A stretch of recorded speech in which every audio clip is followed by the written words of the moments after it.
ಓದ್ತಾ ಇದೆಯೇನೋ? ಹಾಪ ಓದಿದ್ದೀನಿ. ಮೊಬೈಲ್ ಗಿಬಲ್ ನೋಡ್ತಿಲ್ಲ ತಾನೆ? ಇಲ್ಲಪ್ಪ ಮೊಬೈಲ್ ಎಲ್ಲ ಇಲ್ಲ. ನಾನು ಒಳಗೆ ಮಲಗಿರ್ತೀನಿ, ಡಿಸ್ಟರ್ಬ್ ಮಾಡಬೇಡ. ಹಾಂ ಸರಿಯಪ್ಪ.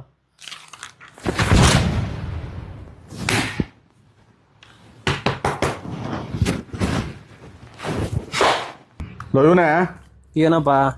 ಇದನ್ನ ತಗೊಂಡೋಗ ಪ್ರಸನ್ನ ಅವ್ರ ಮನೆಗೆ ಕೊಟ್ಬರ. ಆಮೇಲಲ್ಲಪ್ಪ, ಇವಾಗ ಹೋಗ್ತೀನಿ.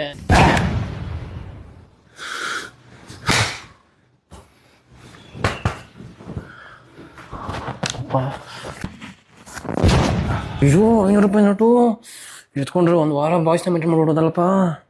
ಎತ್ಕೊಳ್ಳಬೇಡವಾ? ಮೇ ಬಿ ಟ್ರ್ಯಾಪ್ ಆಗಿರ್ಬೋದೇನೋ. ಎತ್ಕೊಂಬೋಣ ಕೊನೆಗೂ. ಆಶೀರ್ವಾದ ಮಾಡಪ್ಪ, ಆಶೀರ್ವಾದ ಮಾಡು. ನಾಳೆ ಎಕ್ಸಾಮ್ ಐತೆ, ಆಶೀರ್ವಾದ ಮಾಡಪ್ಪ. ಆಯ್ತು, ಒಳ್ಳೇದಾಗ್ಲಿ. ಹೋಗ್.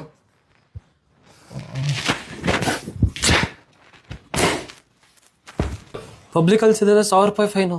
ಕದ್ದು ಮುಚ್ಚಿಲ್ಲ ಸೆತ್ಕೊಂಬೋಣಪ್ಪ.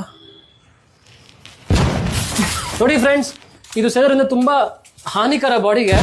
ಪ್ಯಾಕ್ ಮೇಲೆ ಬರೆದಿರ್ತಾರೆ ಕ್ಯಾನ್ಸರ್ ಬರುತ್ತೆ ಅಂತ. ಸೊ ದಯವಿಟ್ಟು ಸೇದ್ಬೇಡಿ ಫ್ರೆಂಡ್ಸ್. ಇಷ್ಟು ಹೇಳಕ್ಕೆ ಅದೆಷ್ಟು ಮಿಸ್ಸು ಗುರು.